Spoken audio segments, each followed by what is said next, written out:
بسم اللہ الرحمن الرحیم۔ پہلے تو یہ ہے کہ نبی کریم صلی اللہ علیہ وسلم نے فرمایا جب آپ ذی الحج کا چاند نکل آئے تو آپ سب سے زیادہ تکبیریں کہیں۔ تو حجاج جتنے حجاج آئے ہیں پوری دنیا سے، عالم اسلام کے اردو پنجابی جتنے ہمارے چاہنے والے ہیں ان کو پیغام ہے کہ آپ زیادہ پڑھیں اللہ اکبر لا الہ الا اللہ واللہ اکبر اللہ اکبر وللہ الحمد۔ یہ آپ چلتے آپ نے سعودیہ میں اکثر دیکھا لوگ مسجدوں میں گلیوں بازاروں میں یہ تکبیریں پڑھ رہے، تو یہ معمول تھا نبی کریم صلی اللہ علیہ وسلم کا کہ اللہ کی بڑائی بیان کرے۔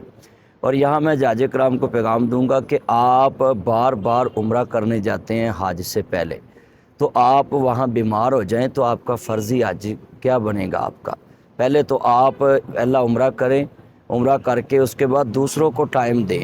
حرم میں جگہ نہیں ہے، لوگ کافی زیادہ ہیں، تو یہ میرا پیغام ہے خصوصی کہ آپ نفلی طواف بھی روک دیں، کیونکہ آپ نے 5 دن جو مزدلفہ میں، منام میں، عرفات میں، اور اس سے زیادہ 10 ذی الحج کو جو بڑے شیطان کو کینکریاں مار کے پھر قربانی کر کے پھر حلق کرا کے پھر آپ نے طواف زیارت کے لیے آنا ہے، اور وہاں سے سواریاں اتنی نہیں ملتی، اتنا رش ہوتا ہے کہ پیدل حرم جانا پڑتا ہے۔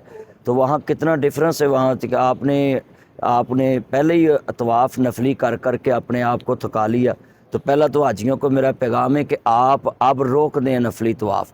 اگر آپ حرم میں بیٹھے تو قرآن مجید پڑھتے رہیں، کعبہ دیکھتے رہیں، اپنے ہوٹل میں بیٹھے ہیں تو وہاں نماز ٹائم سے پڑھیں اور جی دعا کریں کہ اللہ ہمارا حج قبول کرے، اور آپ اس کی تیاری کریں کہ ہم نے ادھر کیا کیا کرنا ہے۔ تو دوسرا میرا یہ پیغام ہے آپ کے لیے جتنے پاکستانی حجاج ہیں کہ آپ اپنے ہوٹلوں میں عدم برداشت سے نہ رہیں۔ یہاں کی جتنی مشکلیں آپ کے لیے نجات کا ذریعہ ہے، آپ بازار میں ہیں، سڑک میں ہیں، خیمے میں ہیں، مکتب میں ہیں، جہاز میں ہیں، کسی بھی جگہ پہ ہیں، میاں صاحب نے لکھا اچا نام رکھایا جس نے چولہے دے وچ سڑیا، نیواں ہو کے لنگ محمد ایویں نہیں کوئی اڑیا۔ جنہ تسی اپنے آپ نے اتنے نیچا کرو گے، اے بلد امین ہے، اللہ تانوں اُنہ اچا کرے گا۔ امن والا شہر ہے مکہ مدینہ، امن والے شہر نے، تے اتنے تسی اپنے آپ نو پروٹوکول والی زندگی چ نہ پاؤ۔ بس عام فقیراں طرح سڑکاں تے پھرو، عام فقیراں طرح مسجد جاؤ، عام فقیراں طرح جتنا اپنے آپ نو کہندے نے میٹھا میوہ بیری دیوے مڑ وی وٹے کھاوے، ویکھ بیری دا صبر محمد مڑ وی پھل دئی جاوے، لکھاں بیر بیری نو لگ دے تے جھڑ جاندے کئی کچے، جیڑے پکن لال محمد وہی کھاندے وٹے۔ لہٰذا حاجیوں کو چاہیے کہ یہ جو برداشت کے دن آپ پردیس میں آئے ہیں، آپ ادھر برداشت سیکھیں، یہی برداشت آپ پاکستان میں رکھیں۔ جو برداشت مکہ میں کہ کوئی آپ کے پاؤں پہ پاؤں رکھتا ہے تو یہ اللہ سکھا رہا ہے کہ آپ غصہ نہیں کرتے تو اپنے گھر میں بھی نہیں کرنا، بازار میں بھی نہیں کرنا، اپنے ملک میں نہیں کرنا۔ حج سیکھنے کا نام ہے۔ عمرہ کا معنی پتہ کیا ہے کہ ایسی جگہ کی زیارت کے لیے جانا جس کو آباد کیا گیا ہو۔ یہ ہماری ماں ہاجرہ، حضرت ابراہیم علیہ السلام، اسماعیل علیہ السلام، حضور کے جد امجد، انہوں نے یہ سارا مکہ آباد کیا ہے۔ تو ان کی آواز پہ لبیک کہتے ہوئے ہم لبیک اللہم لبیک لبیک لا شریک لک لبیک ان الحمد والنعمت لک والملک لا شریک لک لبیک اللہم لبیک لبیک لا شریک لک لبیک ان الحمد والنعمت لک والملک۔ اب یہ منع کا مسئلہ ہے کہ حاجی بار بار پوچھتے ہیں کہ ہم نے فجر سے پڑھ کے نکلنا ہے، یا یہ حاجی ہوٹلوں والے گروپ لیڈر کہتے ہیں کہ رات کو ہی نکلو ہم نے وہاں پہنچنا ہے۔ تو نبی کریم صلی اللہ علیہ وسلم نے فرمایا جو ڈائریکٹ عرفات میں پہنچ جائے، یوم عرفہ کا دن بھی اس کو کہتے ہیں، وقوف عرفات بھی کہتے ہیں، اور رکن اعظم حج کا سب سے بڑا رکن اعظم جو ہے وہ نبی یوم عرفہ ہے، جس کو آپ کہتے ہیں کہ جناب حج دا دن ادھر خطبہ ہونا ہے، تو اس کو حدیث کی روح سے کہتے ہیں یوم عرفہ۔ یہ عرفات میں نبی پاک نے وقوف عرفات کیا ہے، یہاں ٹھہریں آپ، پھر خطبہ دیا مسجد نمرہ ہے جہاں۔ تو اس لیے آپ کو پیغام ہے کہ آپ کو رات کو بھی لے کے چلے تو رات کو بھی چلے جائیں، فجر کے بعد لے کے جائیں فجر کو بھی چلے جائیں، اس میں کوئی مسئلہ نہیں ہے۔ آپ منا سارا دن آپ نے رہنا ہے اور ساری رات ادھر آپ نے گزارنی ہے، اور اس کے بعد صبح جب 9 کا سورج طلوع ہو جی فجر پڑھ کے آپ شروع کر دیں سفر۔ کئی فجر سے پہلے نکل جاتے عرفات، نبی کریم کا طریقہ جو ہے وہ فجر پڑھ کے تھا کہ آپ نکلتے تھے۔ کئی کوشش کرتے ہیں مسجد نمرہ کے پاس ہمیں جگہ مل جائے، اس میں آپ اس طرح کی تیزی نہ کریں، سنت کو بائی پاس نہ کریں۔ طریقہ وہ ہے جو نبی کریم صلی اللہ علیہ وسلم کا طریقہ ہے۔ فتبیونی، حضور کی تابعداری میں آپ کا حج قبول ہوگا۔ کی محمد سے وفات تو نے تو ہم تیرے ہیں، یہ جہاں چیز ہے کیا لوح و قلم تیرے ہیں۔ محمد کی غلامی دین حق کی شرط اول ہے، اسی میں ہو اگر خامی تو سب کچھ نامکمل۔ اب اس کے بعد 9 کو ہم نے زور اثر وہاں کٹھی پڑھنی ہے، خطبہ حج سننا ہے۔ اس کے بعد شام کو ہم نے مزدلفہ آ جانا ہے، وہاں ساری رات سونا۔ حضور نے عبادت نہیں کی مزدلفہ میں، ساری رات حضور نے عشاء پڑھ کے ادھر مغرب عشاء کٹھی پڑھی، آپ آرام کرنے لگے کہ صبح جب ہم نے کینکریاں بڑے شیطان کو مارنی جانی ہیں جمرات میں، تو بڑے شیطان کو صرف پہلے دن آپ نے 7 کینکریاں اپنی ساتھ لے کر جانی۔ تو پہلے دن سب سے پہلے فجر کے بعد آپ نے بڑے شیطان جمرات کی طرف جانا ہے اور وہاں کینکریاں مارنی، کینکریاں مار کے آپ نے واپس آنا۔ ایک صحابی نبی کریم صلی اللہ علیہ وسلم کے پاس آیا تو کہتا ہے یا رسول اللہ، یا سیدی، یا حبیب اللہ، کیا میں نے کینکریاں مار کے قربانی سے پہلے حلق کرا لیا، ٹینڈ کرا لی، کیا میرا حج ہو گیا؟ آپ نے فرمایا کوئی بات نہیں، ترتیب آگے پیچھے ہوئی ہے، باقی آپ پہ دم نہیں پڑا، آپ جو ہے اپنا معتمر رہیں۔ تو یہ زیادہ حجیوں کو مت ڈرایا کریں کہ آپ کی ترتیب آگے پیچھے ہو گئی ہے اور آپ کو دم پڑ گیا ہے، آپ کا حج خراب ہوگا۔ خدا کے لیے، اللہ کا گھر ہے، ہم اللہ کے مہمان ہیں، ہم اپنے مہمانوں سے اتنا درگزر کرتے ہیں تو اللہ کا جو مہمان ہو تو اللہ اس سے کتنی درگزر کرے گا۔ تو ہم سب مہمان ہیں، آپ بھی مہمان ہیں، سبھی نے حج کی نیت کی ہوئی ہے، حج تمتع کی نیت لے کر آئے، پہلے عمرہ کیا، اس کے بعد احرام کھول دیا۔ میں نے بھی حج تمتع ہی کیا، میں نے بھی عمرہ کیا ہوا ہے، احرام کھولا ہوا ہے۔ اب ہم جو ہے نا منا کے لیے کل احرام باندھیں گے۔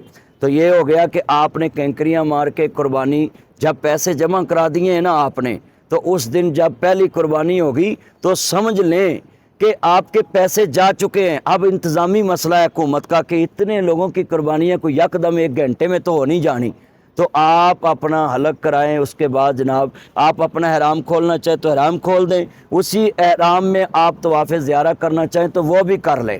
تو یہ آپ نبی زیارت کے لیے جانا اگلے دن بھی چاہتے ہیں تو آپ طواف زیارہ اگلے دن کر لیں، تھکے ہیں تو گھر ادھر احرام بیٹھ جائیں۔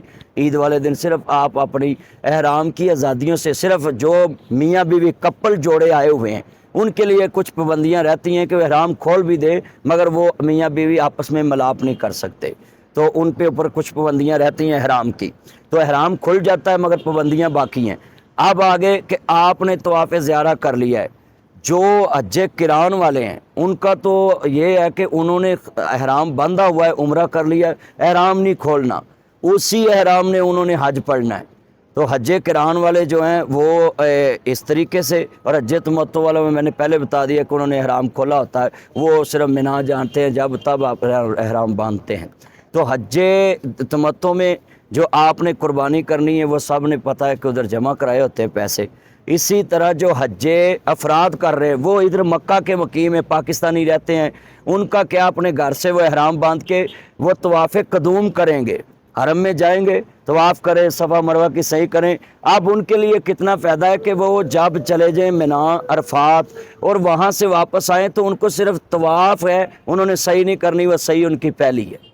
تو یہ تینوں میں نے حج بیان کر دیے ہیں، حج افراد، حج قران اور حج تمتع، یہ تینوں کا طریقہ۔ اب واپس آ جائے طواف زیارت کر کے پھر آپ جناب ادھر اپنی منا میں، اس کے بعد آپ نے اگلے دن بڑا شیطان، چھوٹا شیطان، اس سے چھوٹا، تینوں جمرات کو 7 کینکریاں مار۔ کوئی حاجی بیمار ہو گیا ہے، شوگر کی وجہ سے اس کی ٹانگیں درد ہو رہی ہیں، نہیں جا رہا، اس کا بیٹا آیا ساتھ یا بھائی آیا کوئی تو وہ 7 کینکریاں لے کر جا کے مار سکتا ہے۔ تو کینکریاں مار کے آپ نے اگلے دن، پھر کئی حاجی 12 تاریخ کو واپس آ جاتے ہیں جبکہ نبی کریم صلی اللہ علیہ وسلم 13 کو آئے واپس، تو 13 ذوالحج تک آپ نے ادھر ہی ٹھہرنا۔ تینوں دن آپ کا یہ عمل ہے۔ پہلے دن صرف بڑے شیطان کو آپ نے کینکریاں مارنی، باقی 2 دن جو دوسرے ہیں وہ تینوں شیطانوں کو جناب جی کینکریاں، اور آپ چھتر بھی نہیں مار سکتے۔ کوئی یہ جوتے اتار لیتے ہمارے پاکستانی، کئی اس کو چلا کے مارتے، یہ غلط ہے۔ صرف طریقہ یہ ہے جو نبی کریم صلی اللہ علیہ وسلم کا ہے کہ کینکریاں لے کر اپنے میدان سے وہ کینکریاں اس کو مارنی ہے، اور اس میں اوٹ پٹانگ گالی بھی نہیں بکنی۔ کئی گالی بڑا کچھ کرتے ہیں اور کئی مذاق بناتے ہیں کہ بھئی دیکھی تینوں اگوں نہ واجن، یہ بھی غلط بات ہے۔ آپ یہ جتنے حج کے مناسک ہیں ان سے مذاق نہیں کر سکتے۔ تو اکثر لوگ یہ جمرات پہ ایک دوسرے کے ساتھ مذاق کرتے ہیں کہ کہتے ہیں یار بھی تو اس سے بھی بڑا ہے، تو آگے سے بھی آ سکتا ہے۔ تو یہ میں آپ پیغام دیتا ہوں پاکستانی بھائیوں کو، خاص کر کے انڈیا، بنگلہ دیش، جہاں جہاں اردو پنجابی لوگ ہیں، انہوں نے میرے کہاں گا میرا چن، میرا مکھن، میری ملائی دھیان نال حج پڑھن آئی تو اتھے صرف صبر کرنا ہے۔ آپ کو مکتب میں کوئی چیز نہ بھی ملے تو صبر کرنا ہے، شکوہ نہیں کرنا۔ ہم اللہ کے مہمان ہیں، کس کا شکوہ کرنا ہے؟ ہوٹل کا شکوہ نہ کرو، فون پہ نہ بتاؤ کہ مجھے رہائش اچھی نہیں ملی۔ آپ ادھر کیا ساری زندگی رہنے آئے؟ ادھر پاکستان 14 گھنٹے بجلی جاتی، ادھر سکون ہے کہ نہیں؟ ادھر آپ جنریٹر چلاتے ہیں، یو پی ایس لگاتے، ادھر بھی تو زندگی گزر رہی ہے نا۔ تو یہ تو اللہ کا گھر ہے، یہ تو حرمین شریف ہے نا۔ تو ادھر کی ایک مشکل آپ کی جنت کی ثانی کر دے گی، آپ کا شکوہ آپ کے عمل برباد کرے گا۔ اس لیے مکہ میں آپ کو جتنی تکلیفیں ملتی دوسرے حاجی کو بھی نہ بتائیں، گھر بھی نہ فون کریں، اپنے گروپ لیڈر کو بھی نہ کہیں جس کے ہوٹل میں جس جنٹ کے ذریعے آئے۔ صرف یہ سمجھیں کہ جو پاکستان میں ترس رہے ہیں کہ ہم مکہ دیکھیں، ہم ان سے کئی حصے اچھے ہیں، ہم مکہ میں پھر رہے ہیں، انبیاء والی زمین پہ۔ اس لیے یہی میرا پیغام تھا۔